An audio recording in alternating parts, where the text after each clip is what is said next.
देखो बच्चों, अब हम आपको बता रहे हैं देश की सेनाएं। क्या बता रहे हैं? देश की सेनाएं। सेनाएं कौन कौन सी हैं जो हमारे देश की सुरक्षा करती है? क्या करती है? हमारे देश की सुरक्षा करती है। किससे? दुश्मन देश के लोगों से या दुश्मन देश की सेना से। तो कोई भी हमारे देश में अटैक करेगा तो हमारी सेना ही यानी उसको संभालती है बॉर्डर पे। ये पुलिस वगैरह यहाँ की अलग हो गई, वो बॉर्डर पे संभालती है। तो हमारे देश में 3 तरीके की आर्मी है, 3 तरीके की फोर्सेज हैं। कितनी है?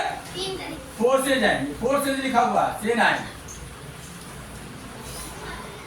1 सेना बल कौन कौन सा? पहला है आर्मी। आर्मी को ये होती है, हिंदी में बोलते हैं थल सेना, जमीन पे लड़ने वाली सेना। ये जमीन पे ही लड़ेंगे।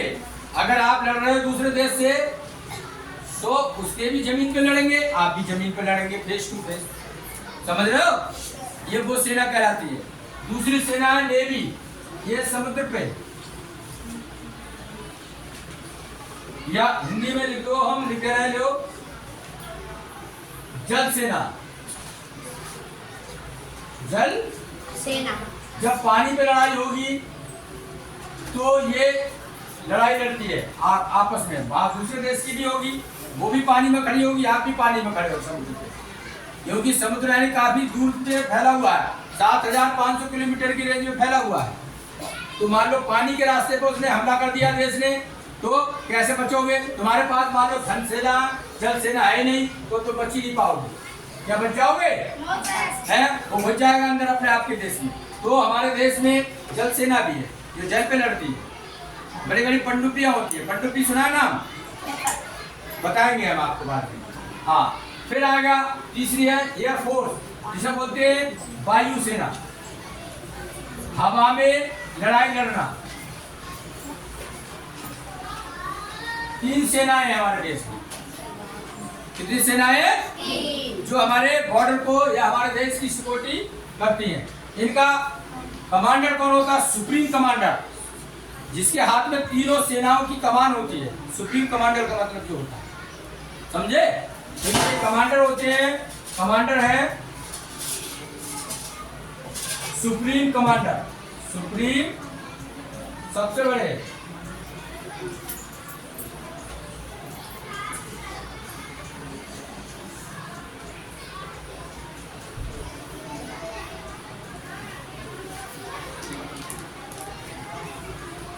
हाँ, सुप्रीम कमांडर तीनों सेनाओं के मालिक। तीनों सेनाओं के मालिक कौन होता है?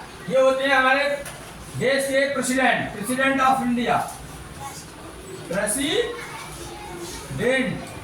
राष्ट्रपति जी के हाथ में तीनों सेनाओं की कमान होती है।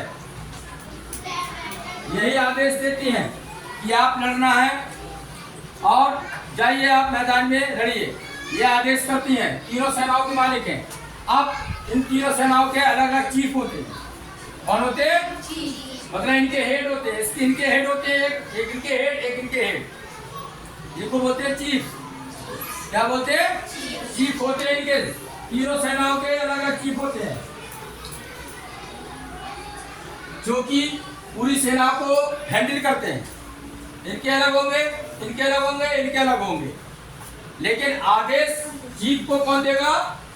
राष्ट्रपति, प्रेसिडेंट ऑफ इंडिया। और इस तरीके से हमारे देश की सिक्योरिटी ये तीनों फोर्सेस करती है। Thank you very much.